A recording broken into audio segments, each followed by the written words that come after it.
To reflect a little on what Senator Warren had to say and more on the events of this week, it's time for Brooks and Capehart. That is New York Times columnist David Brooks and Jonathan Capehart, columnist for the Washington Post. It is so good to see both of you, smiling faces on this Friday evening. And I do want to get to Senator Warren, David, but first let me ask you about today's jobs numbers. They were disappointing. It was expected there would be many hundreds of thousands more than there were. Do these numbers say something about, frankly, the wisdom of President Biden's economic plans? Maybe. I don't think we know yet, but we're doing two gigantic experiments that are really unprecedented in American history. We've never spent $6 trillion in such a short period of time and gone into debt while doing it. If the two other Biden plan passes, it'll be $10 trillion. At the same time, we've never seen Fed expansionary policy this momentous. And so this is an experiment, and maybe it'll pay off. But maybe there'll be inflation. Warren Buffett's a little worried about inflation. Other people are worried about inflation.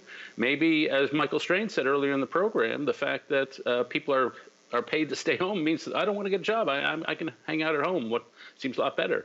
And so I don't think we know the answer to what happened, but it was a shocking number. And we just have to pay attention to the fact that this could go sideways in a million ways because we're doing something really risky. Jonathan, do you see that this makes some sort of statement about what President Biden's doing? I don't think so. Not yet.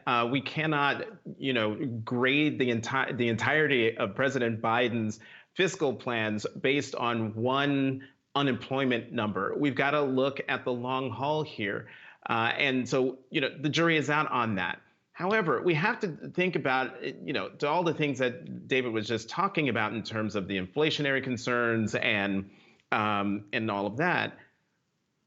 We have to also talk about the fact that we're also dealing with a global pandemic, people being reticent as much as folks want to get out and restart their lives. There are a lot of people who can't find jobs, are too afraid to get out there for fear of what's going to happen with the pandemic. And also, on top of all of it, even though lots of states are starting to reopen, some more fully, like New York, New Jersey, and Connecticut have announced, but they're still slowly reopening. So I think it's a little too early, Judy and David, to start being gloom and doom over the state of the economy. Not just yet. Well, in connection with all this, you heard Senator Warren. I asked her about her plans to tax the wealthy. She has a much more, shall we say, ambitious set of proposals even than what President Biden has put out there. David, what do you see, where do you see any of this going with regard to taxing the wealthiest in order to pay for what he wants to do? Well, it's pretty popular. And it's also just a fact that wealth is concentrated over the last 30 or 40 years. It's also just a fact that corporations have done extremely well and corporate profits have done pretty well. So if you want to tax things to pay for things, these are probably the least bad things to tax. There is going to be a cost, when you raise the corporate tax rate, and on the margins, companies will flock to a place with a lower corporate tax rate than a higher corporate tax rate. That's probably true on the margins. But it seems to me the Biden administration has chosen the appropriate areas to raise taxes. And Jonathan, what do you see when you look at taxes and President Biden and what Senator Warren's saying?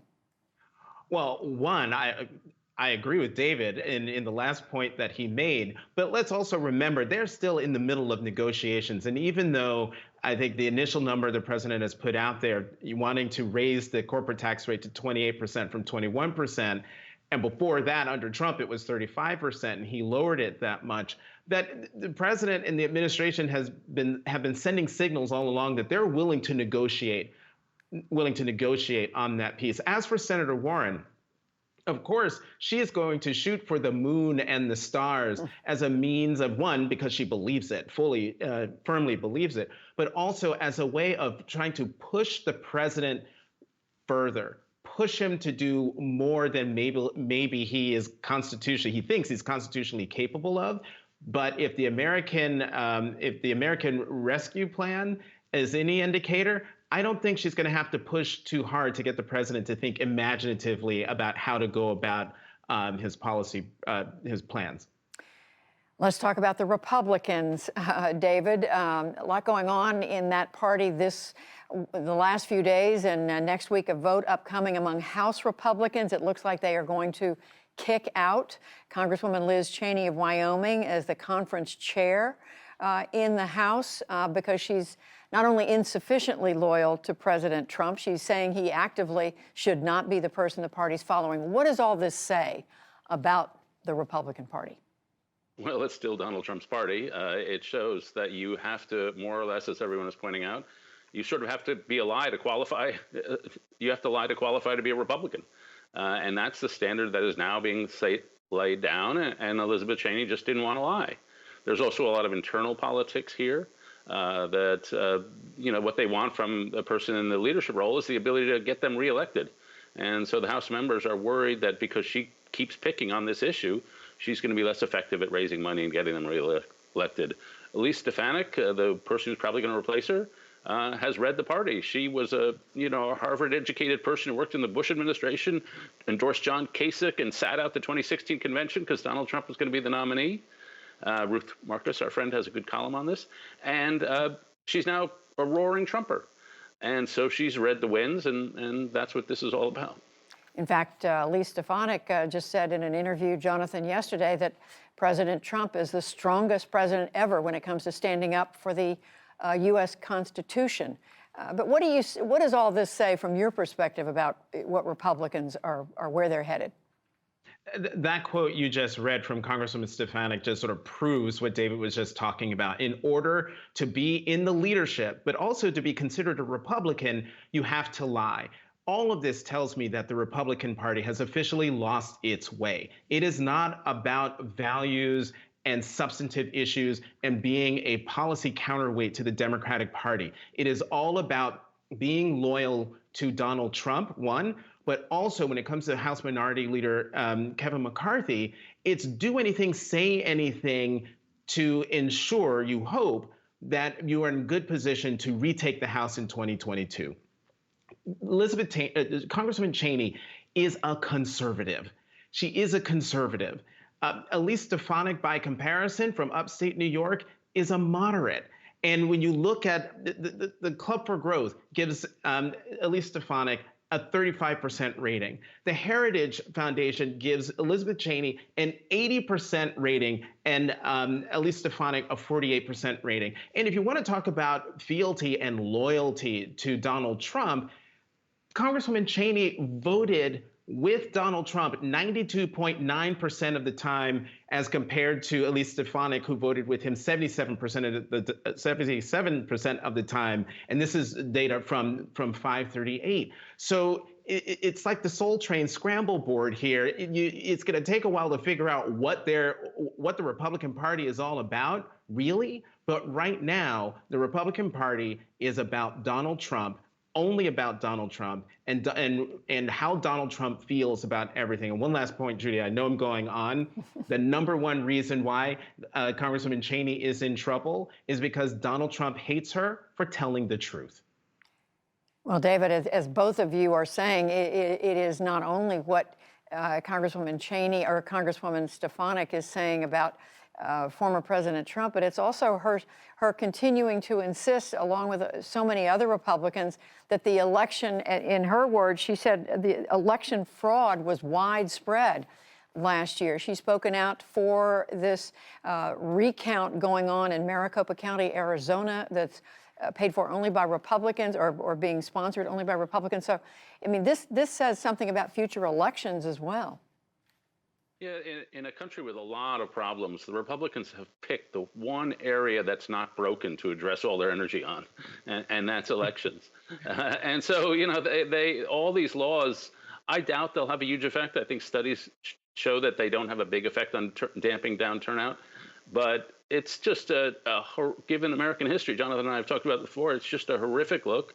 And the amount of energy going into it, and the fact that Florida Governor DeSantis announced the signing of Florida's new election law on Fox. Who does a news event on one network? I mean, it just shows we are in a land of theater. It's not about anything but the symbols of showing Donald Trump is right about the election. There was a lot of fraud, and it's a theatrical gesture, a Potemkin set of laws to just reinforce the Trump narrative.